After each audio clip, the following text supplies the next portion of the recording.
Weekend का दिन है, सैटरडे का दिन है, मार्केट तो बंद है, लेकिन फिर भी आज बात करने वाले हम मार्केट के बारे में, यानी कि स्टॉक के बारे में बात करेंगे। एक ऐसे कंपनी के शेयर को लेके आए हैं जिसके बारे में जो ब्रोकरेज फर्म है मोतीलाल ओसवाल, उसने ये प्रिडिक्ट किया है कि इस कंपनी का जो शेयर प्राइस है वो जल्दी ही 4,000 रुपये के आसपास का हो सकता है।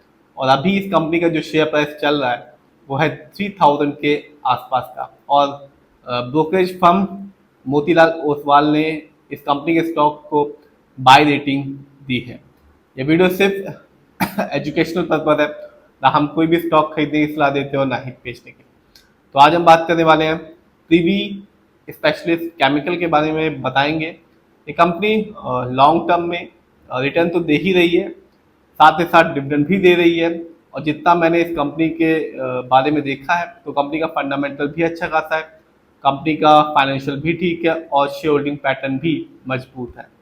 तो आज हम बात करेंगे प्रीवी स्पेशलिस्ट केमिकल के बारे में। एक कंपनी 1985 में बनी और कंपनी मैन्युफैक्चरिंग में है, सप्लाई करती है, एक्सपोर्ट करती है एरोमा और फ्रेगनेंस केमिकल को जो यूज होते हैं, जो हमारी डेली बेसिस के चीज़ें होती हैं जैसे कि सोप, डिटर्जेंट और शैम्पू में। और आज के दिन यानी कि लास्ट फ्राइडे को जब मार्केट बंद हुआ तो इस कंपनी का जो शेयर प्राइस था वो था 3,153 रुपीज़ 60 पैसे का। और जिस दिन यानी कि फ्राइडे को बंद हुआ उस दिन भी इस कंपनी ने 3.5% से ऊपर का रिटर्न निकाल के दिया। लॉन्ग टर्म में तो रिटर्न दे ही रही है और जब मार्केट बंद हुआ तब भी इस कंपनी ने अपने शेयर होल्डर्स को निराश नहीं किया, 3.5% का रिटर्न निकाल के दिया। और अब ब्रोकरेज फर्म मोतीलाल ओसवाल ने ये कहा है कि कंपनी का जो शेयर प्राइस है वो जल्दी ही 3,960 रुपीज़ के आसपास का जाएगा। और बाय जो बाय रेटिंग है, बाय रेटिंग भी दी गई है इस कंपनी की। इसका के पीछे का जो रीज़न ये है कि कंपनी का जो फाइनेंशियल है स्ट्रॉन्ग है, कंपनी का फंडामेंटल भी अच्छा है और शेयर होल्डिंग पैटर्न भी तगड़ा है। बात करें लॉन्ग टर्म की, मैं हमेशा कहता हूं कि आप लॉन्ग टर्म रिटर्न को देखें तभी अपना पैसा किसी भी कंपनी में लगाएं। 1 साल, 3 साल और 5 साल। तो बात की जाए 1 साल की, जब मार्केट डाउन था, लेकिन इस कंपनी का रिटर्न बिल्कुल भी डाउन नहीं था। इस कंपनी ने 1 साल में भी अपने शेयर होल्डर्स को तगड़ा रिटर्न निकाल के दिया, 72.32% का। यानी 1 साल पहले आप जाते तो इस कंपनी का जो शेयर प्राइस आपको मिल रहा था वो था 1,921 रुपीज़ 40 पैसे का, और आज के दिन है 3,153 रुपीज़ 60 पैसे का। और जो ब्रोकरेज फर्म है मोतीलाल ओसवाल, उसने कहा है कि जल्दी ही इस कंपनी का शेयर प्राइस 4,000 रुपये के आसपास का होगा। इस कंपनी के स्टॉक का जो रिटर्न था वो यही नहीं रुका, इस कंपनी ने लॉन्ग टर्म में भी अपने शेयर होल्डर्स को मालामाल किया। इस कंपनी का जो रिटर्न था 5 साल में वो था 484% का। यानी 2020 में इस कंपनी का शेयर प्राइस आपको मिल रहा था 557 रुपीज़ 85 पैसे का, जो आज के दिन है 3,153 रुपीज़ 60 पैसे का। तो रिटर्न देख के ही समझ में आता है कि कंपनी ने अपने शेयर होल्डर्स को बिल्कुल भी निराश नहीं किया, चाहे 1 साल हो चाहे 5 साल हो, इस कंपनी ने अपने शेयर होल्डर्स को रिटर्न निकाल के दिया है और शेयर होल्डर्स के जो भरोसा है उसको भी जीता है। बात करें इस कंपनी के स्टॉक के परफॉर्मेंस की, तो हाईएस्ट शेयर प्राइस गया 3,440 रुपीज़ 50 पैसे, जबकि 1 साल में इस कंपनी का जो लो शेयर प्राइस आया वो था 1,368 रुपीज़ 15 पैसे। इतना ही नहीं, इस कंपनी ने इसी साल अपने शेयर होल्डर्स को डिविडेंड भी दिया, हर एक शेयर के बदले में 5 रुपए का।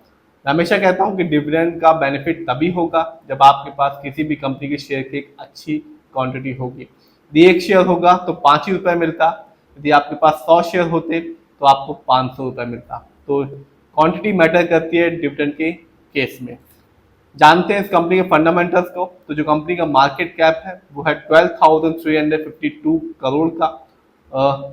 मिड कैप की कंपनी है, क्योंकि जो मार्केट कैप होता है मिड कैप का वो होता है 5,000 करोड़ से लेकर 20,000 करोड़ के बीच में। पीबी रेशियो 9.96 है, शेयर मार्केट में एक अच्छा पीबी रेशियो कहलाता है, 1 या तो बिलो 3। इंडस्ट्री भी 41.93 है, अच्छा खासा है, क्योंकि शेयर मार्केट में एक अच्छा इंडस्ट्री पी कहलाता है 20 से लेकर 25 के बीच में। इंडस्ट्री पी से ये जाहिर होता है कि पता चलता है कि कंपनी का जो स्टॉक है वो मार्केट में कैसा परफॉर्म कर रहा है, क्या वो बहुत ज़्यादा सस्ता तो नहीं, क्या वो बहुत ज़्यादा महंगा तो नहीं। डेट टू इक्विटी आप देख सकते हैं 0.86 है, ना के बराबर इस कंपनी पर लोन कर्ज है।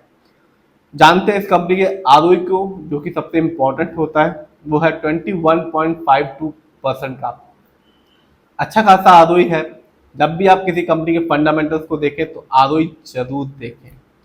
आरओई ये बताता है कि कंपनी हमारे पैसे को किस ढंग से यूटिलाइज कर रही है, इस्तेमाल कर रही है। यदि वो सही से इस्तेमाल करती है तो लॉन्ग टर्म में एक शेयर होल्डर्स को अच्छा बेनिफिट देखने को मिलता है, और यदि वो ढंग से इस्तेमाल नहीं करती तो रिटर्न भी देखने को नहीं मिलता लॉन्ग टर्म में। शेयर मार्केट में एक अच्छा आरओई कहलाता है किसी भी कंपनी का 15% से लेकर 20% के बीच में। ईपीएस ठीक ठाक है, कम है लेकिन ठीक ठाक है, 65.95 का। शेयर मार्केट में एक अच्छा ईपीएस टीटीएम कहलाता है 80 से ज़्यादा का। Earning per share trailing 12 month का मतलब होता है कंपनी लास्ट 12 महीने में कितना कमाया।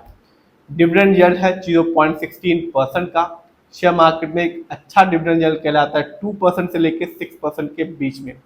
डिविडेंड यील्ड यदि हाई होता है किसी कंपनी का तो ये साफ बताता है, जाहिर करता है, एक शेयर होल्डर्स को एक इंडिकेट करता है कि इस कंपनी के स्टॉक अपने पोर्टफोलियो में ऐड करना चाहिए। जानते हैं इस कंपनी के फाइनेंशियल कंडीशन को। तो कंपनी का फाइनेंशियल कंडीशन मैं सबसे पहले देखूँ रेवेन्यू को, तो सितंबर क्वार्टर में इस कंपनी का जो रेवेन्यू था वो था 679 करोड़ का, जबकि 2025 में इस कंपनी ने ईयरली रेवेन्यू के मामले में कमाया 2122 करोड़ का। बात करें प्रॉफिट की तो सितंबर क्वार्टर में इस कंपनी का जो प्रॉफिट था वो था 90.21 करोड़ का, जबकि 2025 में जो साल अभी चल रहा है कंपनी ने ईयरली प्रॉफिट के मामले में कमाया 185 करोड़। बात करें नेटवर्थ की तो जो कंपनी का नेटवर्थ है 2024 की तुलना में 2025 में बढ़ गया है। इस साल इस कंपनी का नेटवर्थ रहा 1118 करोड़, जबकि पिछले साल इस कंपनी का नेटवर्थ था 941 करोड़ का। शेयर होल्डिंग पैटर्न पे नजर डालते हैं तो साफ देखा जा सकता है कि प्रमोटर यानी कि इस कंपनी के ओनर्स हैं, उनका पैसा विश्वास इस कंपनी में बरकरार है।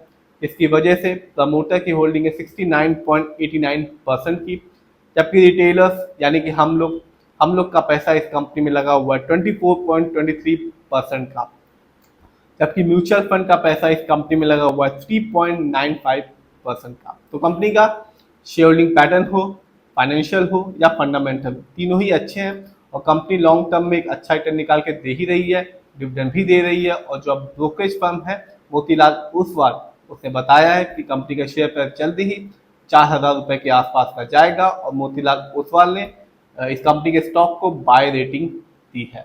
फिर भी आप जिस भी कंपनी के शेयर को खरीदें खुद रिसर्च करें, एनालाइज करें, अपने फाइनेंशियल एडवाइजर की राय लें, तभी अपने पैसे को शेयर मार्केट में लगाएं।